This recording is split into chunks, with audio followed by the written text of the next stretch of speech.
Well, brilliant. Thank you so much for coming on the podcast. If you could start off with introducing yourself and what you do with your business. Hi, Dawn. Thank you so much for having me on your podcast today. My name's Laura Bell, and I've been in the beauty industry specifically for 25 years now. And I own and work in a salon which is based in Falmouth in Cornwall, which I've had for 15 years now. We set it up in 2010. Oh, that's amazing. And if I remember correctly as well, you had a salon in a different city as well before you moved to Falmouth. Yeah, that's right. So before I moved down to Cornwall, I had a salon in my hometown of Chippenham in Wiltshire, which was primarily a nail salon because that's what I first started doing when I was 19. I basically trained in nails with CND. I did an NVQ level 3. It was actually called a mature beauty therapy course back then. And I actually got my level 3 in like 9, 10 months, which is unbelievable. I can't even believe I did that, but I did do it. And then I left there. I worked in a spa actually for 4 weeks and then realized that the spa environment just wasn't for me at all. Then I went and worked in a nail salon, mainly, well, it was literally just acrylic nails. Then obviously we didn't have gel polish, we didn't have an e-file. So it was just acrylic nails back to back. I was doing like 8 in the morning till 8 at night. I think I was on like £4 or £5 an hour until I went self-employed. So I worked there for probably about a year, 18 months, 2 years. And then I actually fell pregnant with my ex, don't, long story, and then went on to open my first, and I think it was actually the first nail salon in Chippenham in Wiltshire at the time. So I was 21, I was 8 weeks pregnant, I was single, I was still living at home with my mum and dad, and I opened this salon and it just went mental, and that was before social media. We didn't have a website. It was just crazy. Yeah, it was really, really busy straight away. So I was just working and working and working, and I absolutely loved it. But it was literally primarily just acrylic nails at the time. Well, that's brilliant. So obviously now you've kind of expanded and everything else. What kind of inspired you?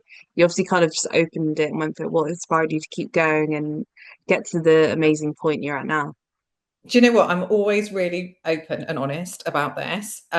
Since I was about 13, 14, and my mum used to take me shopping in Bath, and I used to see things that I wanted, and my mum obviously couldn't afford to buy those things. And I was into horses at the time, and I always wanted my own horse, and obviously it cost loads of money. And I was kind of working out that at some point I would have to earn a good wage because already from an early age, I knew that I liked nice things and it was going to cost a lot of money. And my mum and dad were like, if you want to get a good job, you're going to have to get good GCSEs, you're going to have to get good A Mm. levels, then you're going to have to go to university, you're going to have to get a degree, and you're going to have to become a doctor or a vet or like a head teacher or a solicitor or a lawyer or something along those lines if you want a well-paid job. So in my head, that's kind of what my plans were. But when I was a teenager, I did really struggle at school. I suffered quite badly with the thought that I never really fitted in, and I was bullied quite badly from around the age of sort of, I would say quite early on, like about 9 actually at primary school. I've got memories of being bullied at primary school, and then when I was a teenager, it got really bad with the other girls at the school. So then when I went to college, I just didn't feel like I wanted to do that. I didn't really know what I wanted to do, but I didn't want to let my mum and dad down. So that's basically what happened. I didn't complete my A levels, and then I went and did the beauty course, and I knew that I had to work really, really hard to get some money, basically. And as soon as I started working in that nail salon in Melksham, I could see that there was a lot of cash coming in. And I think a full set of acrylic nails back then was around £35. And my boss used to do that in an hour. And I'd be thinking, obviously, quite young and very naive at the time, she's on £35 an hour. I wasn't thinking about what the profit was or anything like that at the time. And I was thinking, she's on 35 quid an hour. I could do that. So that's kind of where it came from. And I could see the money coming in, and she was always busy and all the nail varnishes. And I was like, yeah, I want that. And I think the first week that I opened, I cleared about 900 quid on my own. Obviously, again, that's not profit. But when you're, what was I then, 21, that's a lot of money. And that's what's kept me going. I am always sort of really honest about that I do love having money. I'm single now. I'm very independent, and I like to be able to not worry about money. It's not just about buying nice things, but it's also about knowing that I can pay my mortgage, knowing that I can go to the supermarket, I can afford to feed my kids, you know. So that's what's kept me going. Mm. I mean, you can't help but like go that way, isn't it? At the end of the day, money makes the world go round, and Definitely. but it can make you so ambitious, can't it? Yeah, so I'm really ambitious. I've always been really ambitious. I'm very, very determined and really confident in knowing that whatever business I could do was going to work, and I was going to make it work, and it was going to be profitable. There was no kind of like, this won't work. What if this doesn't work? In my head, it was always like, this is going to work and it's going to be amazing. And then obviously, as the Mm, years gone on, I've learned so much more about business, and yeah, it's just got better and better. And I absolutely love it as well. Like, I absolutely love, even to this day, I mean, not as much doing the odd treatment. I literally work in my salon now, probably like one Thursday, maybe two Thursdays a month. But I do still really enjoy it. And I love being around people, love making women and men feel good about themselves. And yeah, mm. it's just a great business to be in. I feel really, really lucky that I can have a job that I've loved so much for such a long time. Yeah, no, definitely. And I think it's you've got your heart and soul in it as well. It's not like it's, no offense to people that do work in other salons, but you've got your own bit, you're looking after yourself. But when you've created, you are now the owner and everything else, and you've built it from the ground up, the whole business, the vibes, the customer base, and everything else. Like it's definitely a whole new Yeah. level, isn't it? Yeah, it's been hard work, really, really hard work over a long, long period of time as well. Mm, Um, but and yeah, there's ups and downs with life just in general, but most of the time I have loved it. Like, the good mm. points have outweighed the bad, for me anyway. No, that's really good. So, I'd love to pick your brains a bit more. So, you said you've been in the industry for 25 years, which is absolutely amazing. What are some of the things,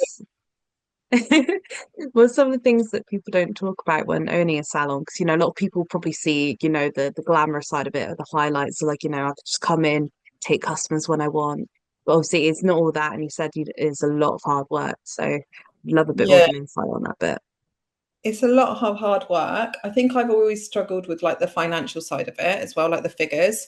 And I'll always Mm, openly say that's not one of my best points, but it's something that I'm actually really working on at the moment with my accountant. Because I want to be able to understand the figures more and understand the profit margins more and stuff like that, and actually try and get a little bit more interested in it. So that's probably been one of the things that I've really struggled with. And obviously becoming VAT registered and making sure that you're on top of all of that as well. It is constant as well. I would say that my what I really struggle with is not necessarily, I don't actually struggle with it, but something that you have to do all the time, which I know a lot of people struggle with. I actually enjoy doing it, is obviously the sales and the marketing, because you have new mm, clients that come to you every day. But you will have old clients leave for whatever reason. They might go off and have a baby. They might, a mm, staff member might leave, they might then go to them. So you're constantly working to attract new business, and that never stops.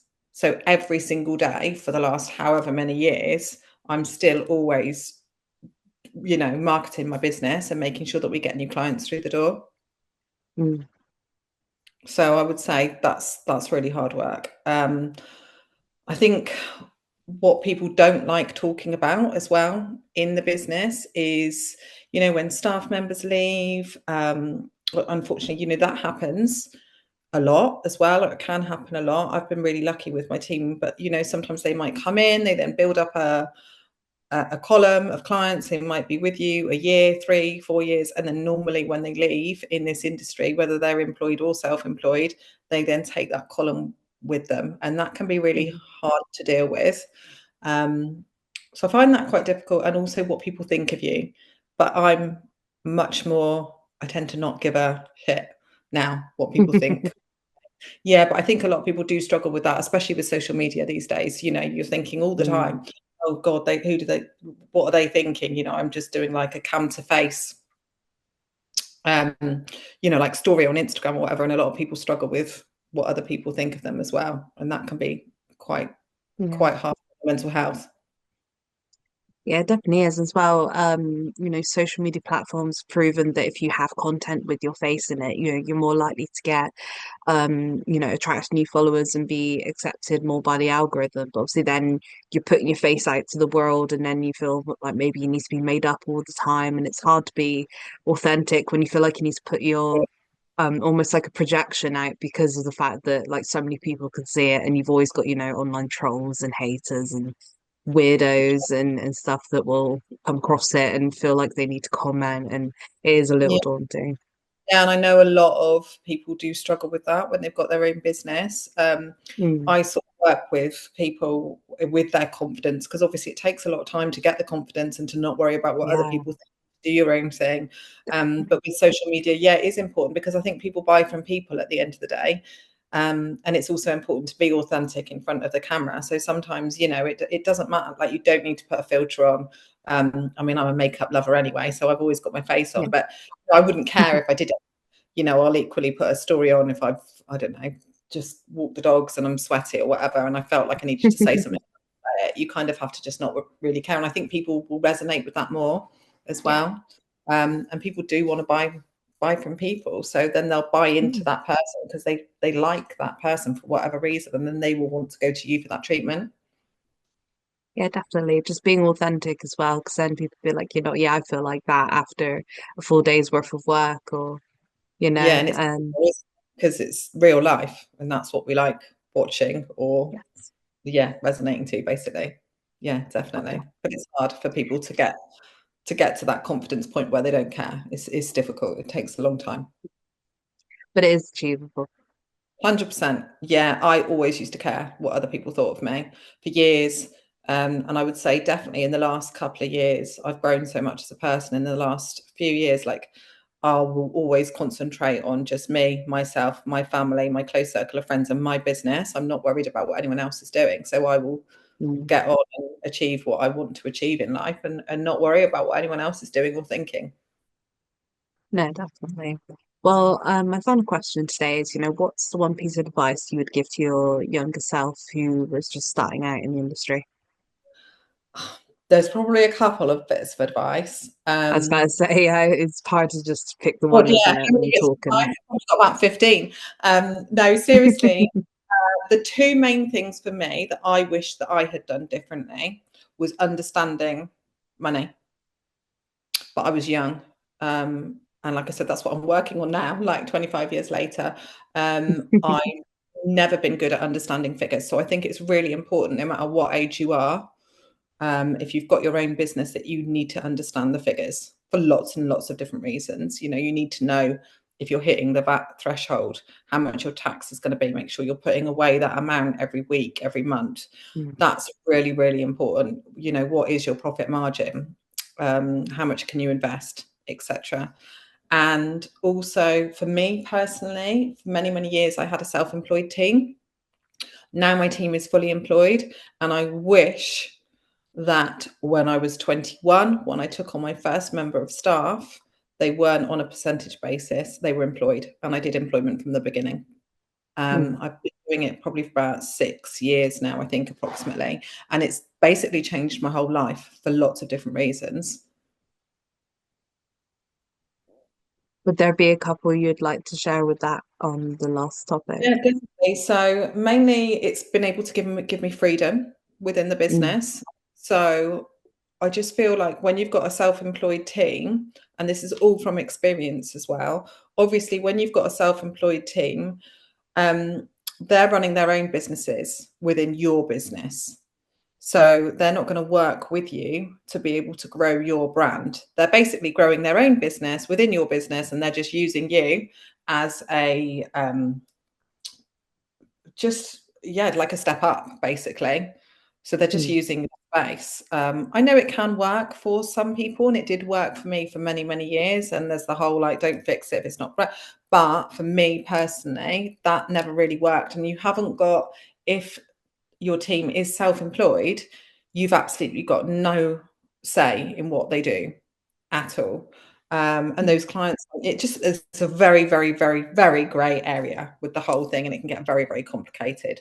So I just think, as a salon owner, if you want to build your brand, you want to build your business, you want to create more freedom, and have a bigger profit margin, which is ultimately what we're all doing it for, then I think that you need to have an employed team. It definitely has changed my life.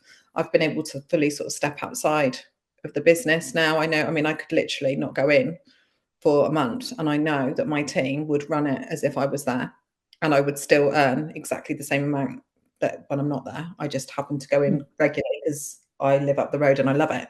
But I know that I don't actually. Yeah, I'm very lucky. So yeah, and I Mm. just think it depends on what you want to do, but that's definitely something I could have got to this point that I am now in my life a long, long time ago, which is annoying, but that's one of my biggest regrets.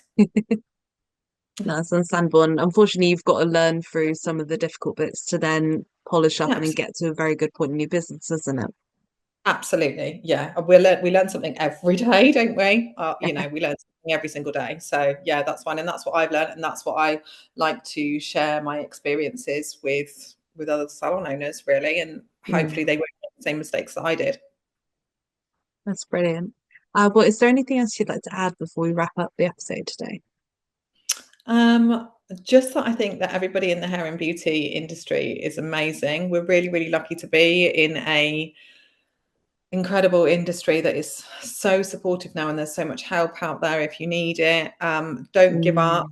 It can take years to get to where you want to be. Yes, it is a lot of hard work, but if you really want to achieve your goals, you will be able to do it. You just have to be positive, be confident, and follow me on Instagram at Laura Catherine Bell, and I can help you with that. I know, definitely. Well, thank you so much for coming on the episode today. You're welcome. Thank you very much for having me.